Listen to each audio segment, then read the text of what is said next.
My daughter Piper just turned 8 years old. 53 family members watched her open what looked like a birthday cake at her party. Inside was a document with blood-red writing that said, "You're not one of us. Even your real parents didn't want you." My little girl collapsed, sobbing on the floor. But I didn't scream. I didn't cry. I just pulled out my phone and played one video.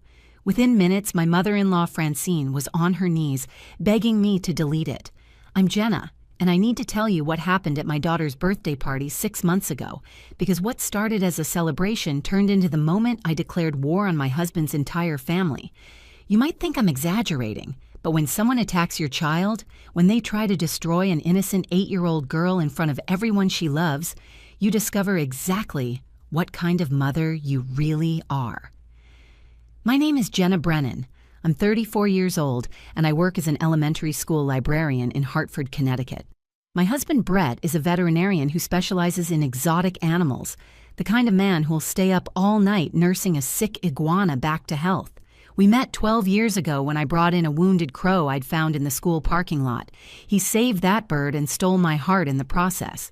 2 years later, we were married, and 2 years after that, our daughter Piper was born.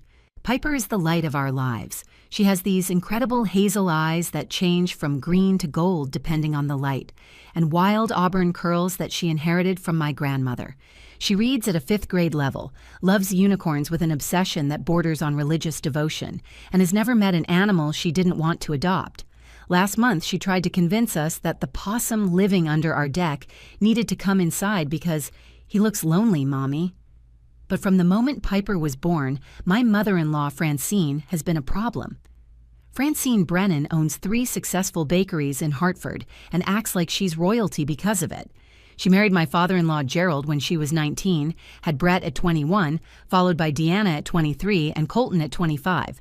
She's now 58 years old and rules her family like a dictator in designer heels. "That baby doesn't look like us," Francine said the first time she held Piper in the hospital. "Her nose is all wrong, and that hair color? No one in the Brennan family has red hair." Brett had laughed it off. "Mom, genetics are complicated. Jenna's grandmother had auburn hair." "Convenient," Francine had muttered, handing my newborn back to me like she was returning defective merchandise. The comments never stopped. Every family gathering, every holiday, every casual Sunday dinner became an interrogation. "Piper's eyes are so light," Francine would observe.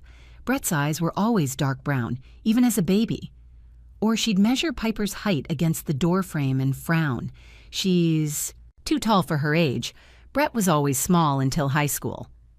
My sister-in-law Deanna, who's 35 and manages one of Francine's bakeries, always backed up her mother. "It is strange, Jenna. I mean, we're just concerned about family medical history, you understand."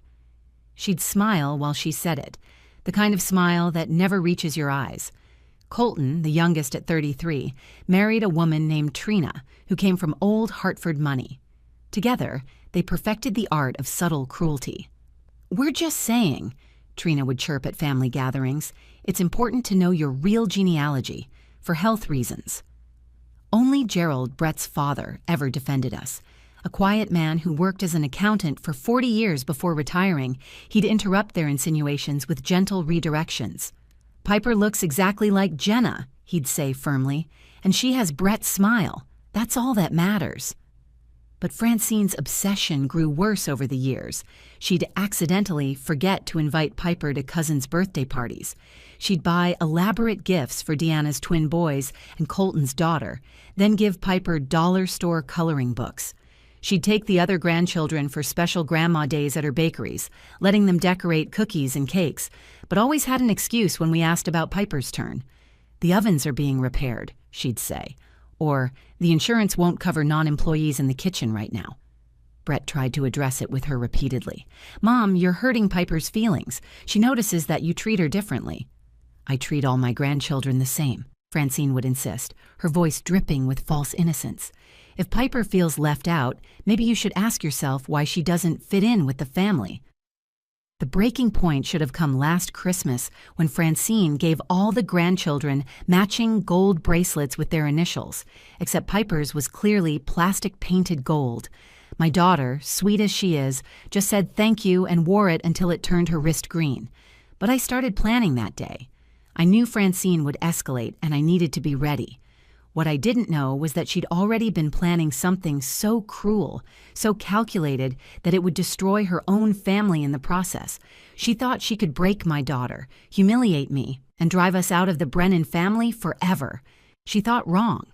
Because what Francine never understood about librarians is that we're researchers at heart. We know how to find information, how to verify sources, and how to uncover the truth.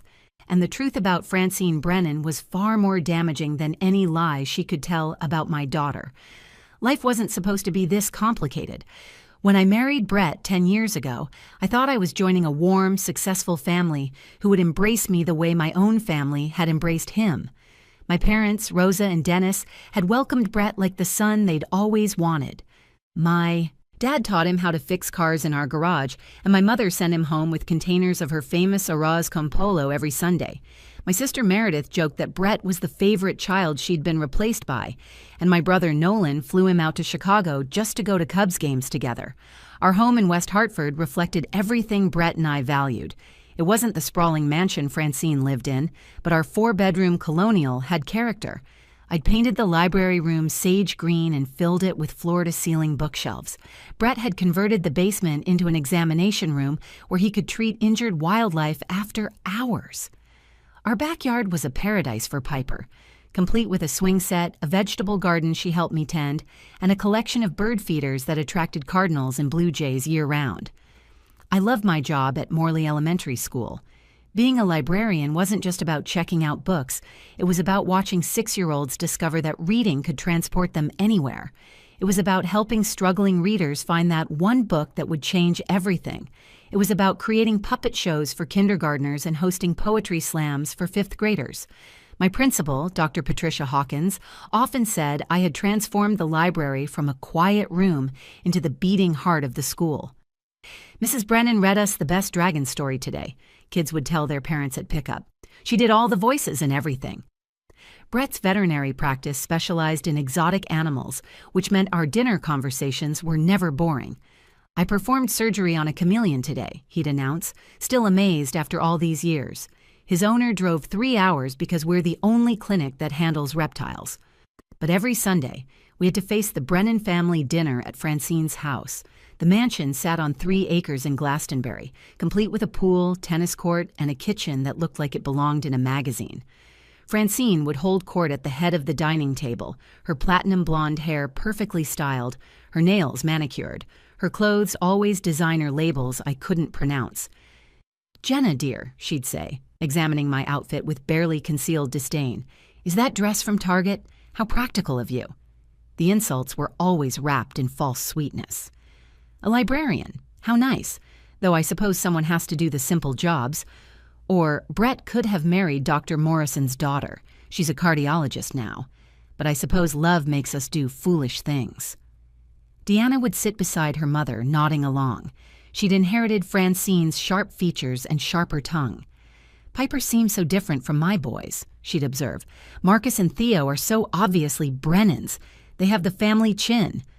Her twins, now 10, were spoiled beyond belief.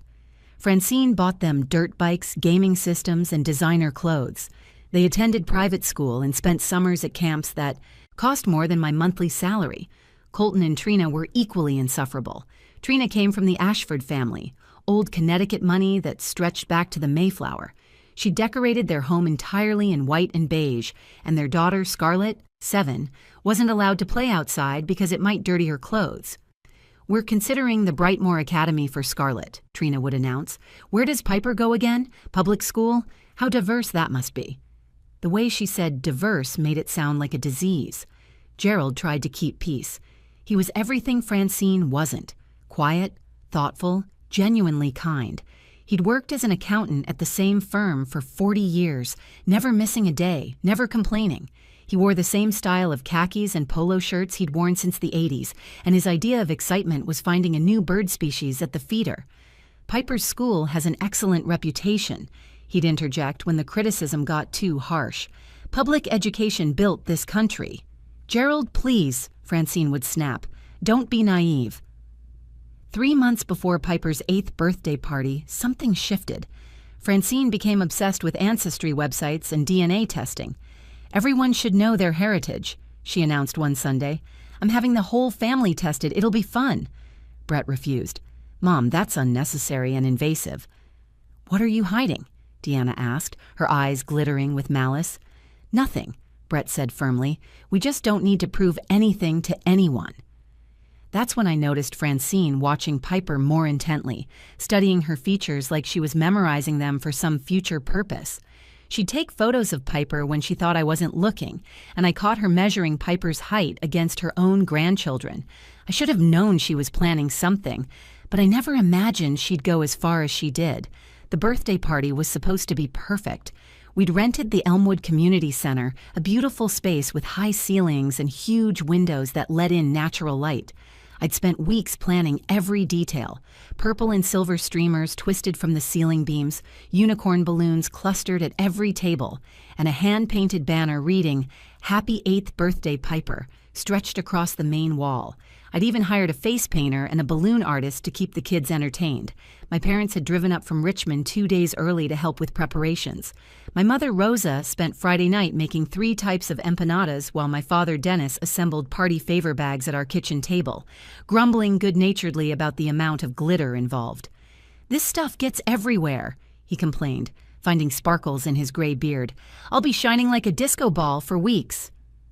My sister Meredith arrived Saturday morning with her twins, Logan and Lucy, who immediately started helping Piper arrange the unicorn centerpieces I'd ordered.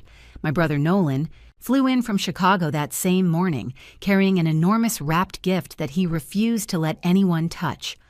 "Uncle Nolan, is it a real unicorn?" Piper asked, bouncing on her toes.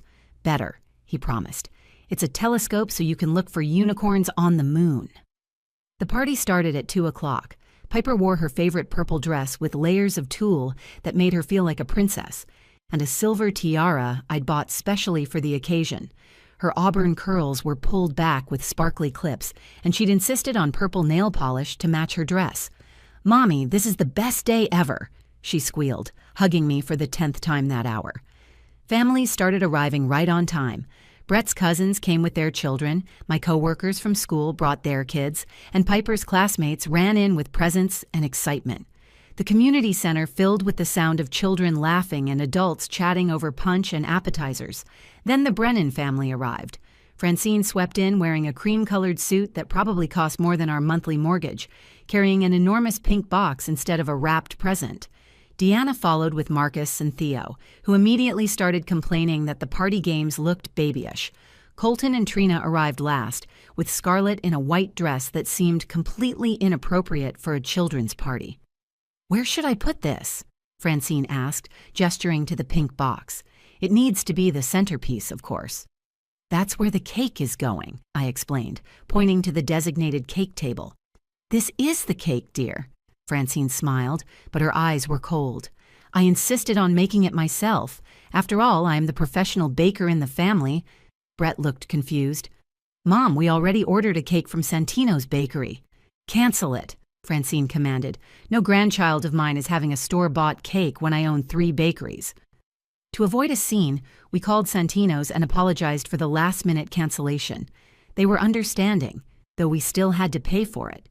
Francine positioned her pink box on the cake table like it was a piece of art in a museum. The party continued with games and activities. The face painter transformed children into butterflies and tigers. The balloon artist created elaborate swords and flowers. Piper was radiant, running from friend to friend, her laughter filling the space. When it came time for cake, Francine took control. She clinked a spoon against her glass, demanding attention from all 53 guests. "Before we sing to my granddaughter," she announced, emphasizing the word granddaughter strangely, "I have a very special surprise. Piper, darling, come open your special birthday box." Something in her tone made my stomach drop. I looked at Brett, who seemed equally puzzled. Gerald was frowning from his seat near the window. "Go ahead, sweetheart," Deanna encouraged, her phone already out and recording. "Open your surprise." Colton had positioned himself for the best angle, his phone also recording. Trina was smirking behind her hand, whispering something to another cousin. Piper approached the pink box with the excitement only a child can have for surprises. She lifted the ornate lid carefully. Inside, instead of a cake, was a white document box tied with a red ribbon. "What is it, Grandma Francine?" Piper asked, confused but still smiling. "Open it and read it to everyone," Francine commanded. Piper untied the ribbon and lifted out a document. Her 8-year-old eyes struggled with the formal text. "Mommy, I can't read this writing. It's all red and scary looking." I moved forward, my heart pounding, and took the paper from her small hands. As I read the words, my blood turned to ice. In large red letters across the top, "Proof of infidelity, DNA test results." Below it, "You're not one of us. Your mother cheated. Even your real parents didn't want you." The room went completely silent. You could have heard a pin drop on the community center's hardwood floor. I didn't explode. I didn't scream. Something cold and calculated took over me, like a switch flipping in my brain. While Meredith rushed to pick up my sobbing daughter, while my mother Rosa gasped in horror, while my father Dennis stood with his fists clenched, I became perfectly, dangerously calm. "You want to talk about DNA tests, Francine?" I said, my voice steady as steel. "Let's talk about DNA tests." Brett looked at me in confusion. "Jenna, what are you doing?" I pulled out my phone from my purse, the same phone where I'd been collecting evidence for 3 months. 3 months of preparation for whatever Francine might do, though I never imagined she'd sink this low. "You know what's interesting about family reunions?"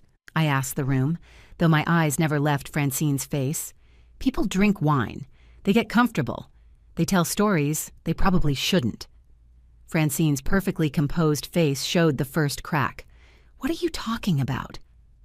"Last summer at your family reunion in Martha's Vineyard, your cousin Lorraine had quite a bit of Pinot Grigio. She told me the most fascinating story about your teenage years." "Lorraine is a drunk," Francine spat. "Nothing she says means anything." "Maybe," I agreed, swiping through my phone to find the video file I'd saved in 3 different cloud services, just to be safe. "But you know what does mean something? Documentation, records, birth certificates from 1982. Gerald stepped forward. "Jenna, what's going on?"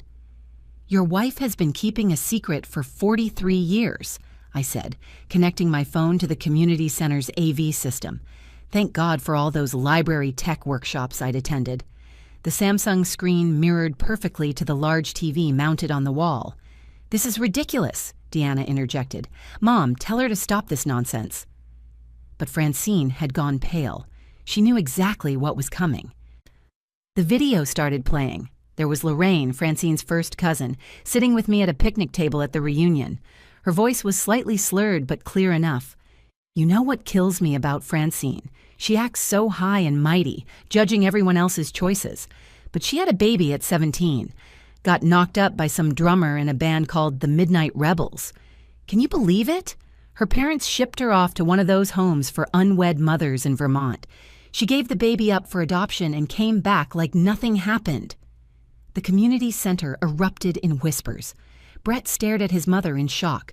Gerald's face had gone from confused to devastated. But I wasn't done. I swiped to the next file. "This is a report from the private investigator I hired," I announced, the document appearing on the screen.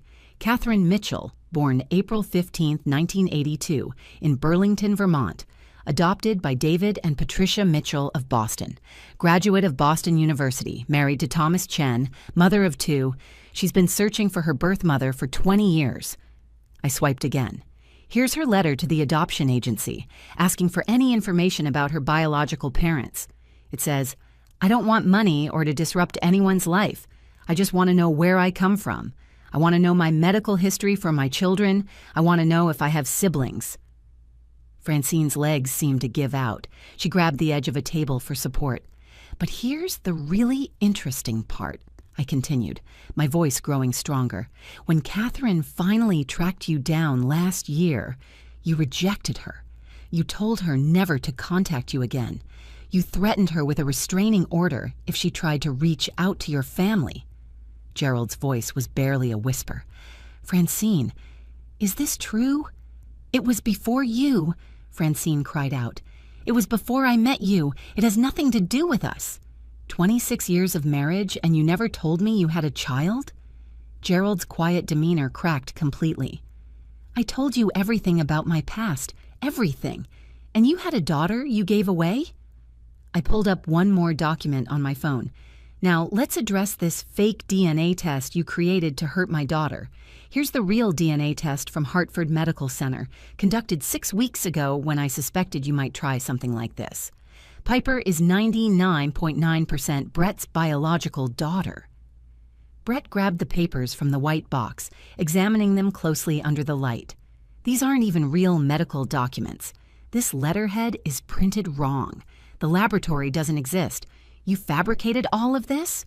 I also have emails, I added, showing the screen, between you and someone named Derek Morrison, who apparently works at a print shop. You paid him $300 to create these fake documents. He was very helpful when my investigator contacted him. The room was in complete chaos. Parents were covering their children's ears. Some of Francine's society. Friends were already heading for the exits, phones in hand, no doubt ready to spread this scandal across Hartford's social scene. Please, Francine dropped to her knees, actually dropped to her knees in her cream suit on the community center floor. Please, Jenna, delete it all. I'm begging you. Gerald stood up slowly, his face ashen, his hands trembling as he gripped the back of his chair. In 26 years of marriage, I'd never seen him look so devastated. This quiet man who'd spent decades supporting his wife's ambitions, defending her harsh judgments, and making excuses for her cruelty was finally seeing the truth. Francine, is this true? He asked, his voice breaking. Gerald, I can explain, Francine stammered from her position on the floor, her designer suit crumpling against the hardwood. Is it true? Gerald roared, and the entire room jumped. Sweet, mild-mannered Gerald, who never raised his voice, who solved every problem with patient discussion, was suddenly a man transformed by betrayal. It was before you, Francine cried, tears streaming down her face, ruining her perfect makeup. I was 17. My parents made me give her up. It meant nothing. 26 years, Gerald said, his voice dropping back to a whisper that was somehow more devastating than his shout. 26 years of marriage, and you never told me you had a child? When we struggled to conceive Brett, when we went through months of fertility treatments, you never thought to mention you'd already had a baby? But I wasn't done. The investigator I'd hired had been thorough, and Francine needed to understand the complete destruction of the facade she'd built. I pulled up another document on my phone, casting it to the TV screen. Here's something else interesting. 3 weeks ago, you went to a laboratory in Stamford. You paid cash, used a fake name, and submitted DNA samples. But here's the thing about security cameras, Francine. They record everything. The screen showed grainy but clear footage of Francine at a desk, filling out paperwork. The real test results from that lab show exactly what the legitimate test shows. I continued. Piper is Brett's daughter. But you paid someone named Craig Hoffman, a lab tech with gambling debts, $5,000 to create a second falsified report. He kept your text messages. I showed the messages on screen. Need the results to show negative match. Payment ready. This is fraud. Could lose my job. $10,000 then. Half now, half after. Brett was pacing now, running his hands through his hair. You paid $10,000 to destroy an 8-year-old child? Your own granddaughter? She never looked like us, Francine screamed, finally standing up, her composure completely shattered. That red hair, those light eyes. She looks nothing like you, Brett. She looks exactly like my wife, Brett shouted back. And even if she didn't, even if she was adopted, even if she was purple with polka, Dots, she's my daughter. Mine, how dare you? Deanna tried to salvage something from the wreckage. Mom was just trying to protect the family legacy. If there were doubts about Piper's parentage, it could affect inheritance issues. What inheritance? Gerald asked coldly. The money Francine earns from her bakeries? That's hers. My retirement funds? Those go to my children and grandchildren equally. There was never any fortune to protect, Deanna. Your mother tortured a child over nothing but pride and prejudice. Colton, who'd been recording everything, finally lowered his phone. Mom, this is beyond repair. When this gets out, and it will get out, your bakeries will be finished. No one will buy a birthday cake from someone who destroyed a child's birthday. Please, Francine begged again, turning to me. Please, Jenna, Delete everything. I'll do anything. I'll give you money. I'll sign over one of the bakeries to you. Anything." My mother Rosa stepped forward then, her 5'2" frame radiating fury. "You want her to delete evidence of what you did? You traumatized my granddaughter in front of 50 people, and you want to buy your way out of it?" "I made a mistake," Francine wailed. "No," my father Dennis interjected, his military bearing evident in his stance. "A mistake is forgetting a birthday or buying the wrong size dress. You planned this for months. You committed fraud. You conspired with multiple people. You chose the most public, humiliating way possible to hurt a little girl. That's not a mistake. That's evil." I knelt down next to Piper, who was still crying in Meredith's arms, her little body shaking with sobs she couldn't control. "Baby, look at me. Look at Mommy." Piper's tear-stained face turned toward me. "Why doesn't Grandma Francine want me?" "Because Grandma Francine is sick in her heart," I said loud enough for everyone to hear. "Sometimes people are so unhappy with themselves that they hurt others. But you are loved. You are wanted. You are precious. And nothing anyone says will ever change that." Then I stood and faced Francine one more time. "You want me to delete this? Here are my terms, and they're non-negotiable. You will pay for Piper's therapy for as long as she needs it, with no cap and no time limit. You will transfer ownership of your newest bakery, the one in West Hartford, to a trust fund in Piper's name for her college education. You will write a letter of apology to be held in trust until Piper is 18, when she can decide if she wants to read it. And you will never, ever contact my daughter again, unless she chooses to contact you when she's an adult."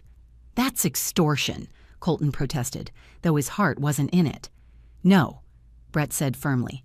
"That's consequences." The party ended with Francine signing a legal agreement that my brother Nolan drafted right there in the community center. As a contracts lawyer, he never traveled without his laptop, and he had a standard settlement template that he modified on the spot. Francine's hands shook as she signed it, mascara streaking down her cheeks in black rivers. Deanna, Colton, and Trina slunk out without saying goodbye, their heads down, their phones already buzzing with messages from people who'd witnessed the catastrophe. Gerald left without speaking to his wife. He stopped only to kiss Piper on the forehead and whisper, "You're my granddaughter, sweet pea. Always have been. Always will be." Then he walked out with his shoulders straight and his decision made. The rest of the family stayed to salvage what they could of Piper's birthday. My sister Meredith cranked up the Bluetooth speaker and started a dance party. My dad performed card tricks and terrible jokes until he got Piper to crack a small smile. Even some of Brett's cousins who'd been horrified by Francine's behavior stayed to support us, helping serve the backup sheet cake we'd frantically ordered from the grocery store. That night, after tucking Piper into bed with extra stories and her favorite stuffed unicorn, Brett and I sat on our front porch with glasses of wine neither of us could drink. "How long have you known about my mother's secret?" he asked quietly. 3 months.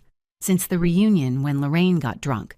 I hired the investigator the next day because I could feel your mother building towards something. I just never imagined she'd go this far." "You protected our daughter like a warrior," Brett said, pulling me close. "While I stood there frozen, you fought back. I'm sorry I didn't see what my mother was capable of." "Family makes us blind sometimes," I replied, leaning into his warmth. "We want to believe the best about the people we love." 6 months have passed since that birthday party, and the aftermath has been both devastating and healing. Piper goes to therapy twice a week with Dr. Jennifer Martinez, a child psychologist who specializes in family trauma. Some days are harder than others. Piper still asks why Grandma Francine was so mean to her, and I tell her the truth in age-appropriate ways. Some people carry hurt inside them for so long that it turns into anger, I explain. Grandma Francine gave away a baby when she was young, and that sadness got twisted into meanness. But that's not your fault, baby. That's never your fault. The Bakery Trust Fund will pay for any college Piper chooses. The West Hartford location, now managed by an outside company, generates about $80,000 a year that goes directly into her education account. By the time she's 18, she'll have enough for any university in the country. Gerald filed for divorce the Monday after the party. The proceedings were swift. Francine didn't contest anything. She gave him the house, half of everything else, and agreed to his terms without argument. The fight had gone out of her completely. Gerald now lives in a smaller ranch house near us and has dinner with us 3 times a week.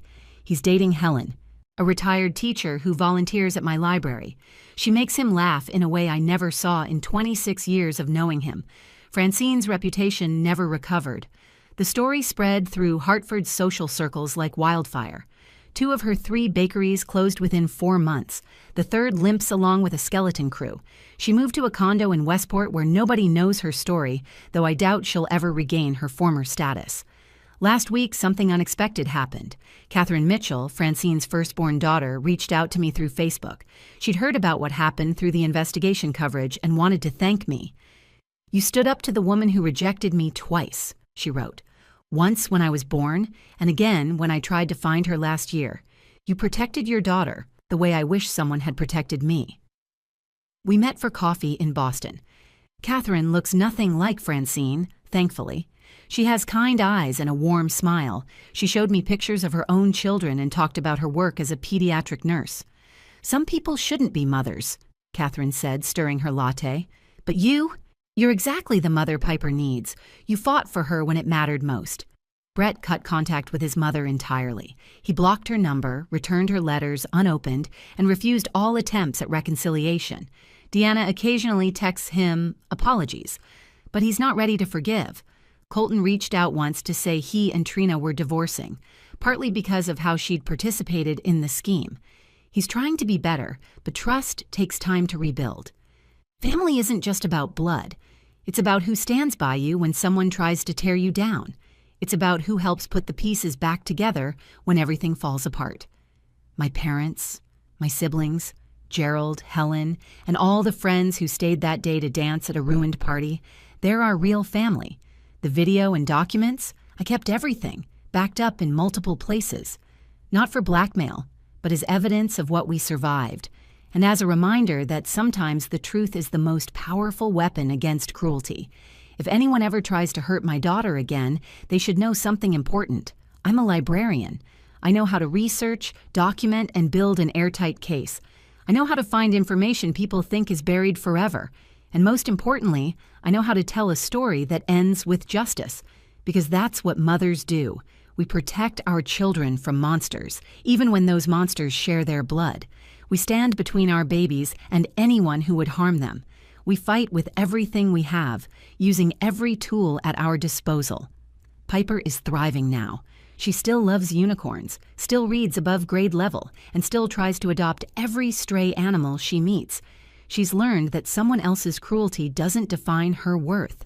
She knows she's loved, wanted, and cherished by the people who matter. Last week, she asked me, "Mommy, do you think Grandma Francine is sad now?" "Probably," I admitted. "Good," she said with the honesty only a child can possess. "Maybe being sad will teach her not to be mean." From the mouths of babes comes wisdom. My daughter is stronger than Francine ever imagined. She's resilient, kind, and filled with joy that no amount of cruelty could extinguish. She's a survivor, just like her mother, and we're both exactly where we belong, surrounded by people who love us for who we really are. That's the real victory, not the trust fund or the legal agreement or even Francine's downfall. The victory is that my daughter knows her worth, and no one will ever be able to take that away from her again. If you made it to the end of this story, thank you for listening. As parents, we never know what battles we'll have to fight for our children, but we know we'll fight them all. If this story resonated with you, if you've ever had to stand up to family members who tried to hurt your children, you're not alone. Please like this video if it touched your heart. Share it with someone who needs to hear that they're not crazy for protecting their kids from toxic family members. And don't forget to subscribe to our channel for more real-life stories of parents who refuse to let anyone hurt their children. Drop a comment below about a time you had to stand up for your child, no matter how small the incident. Sometimes the smallest acts of protection mean the most. Remember, you're the parent your child needs, exactly as you are. Until next time, keep fighting the good fight.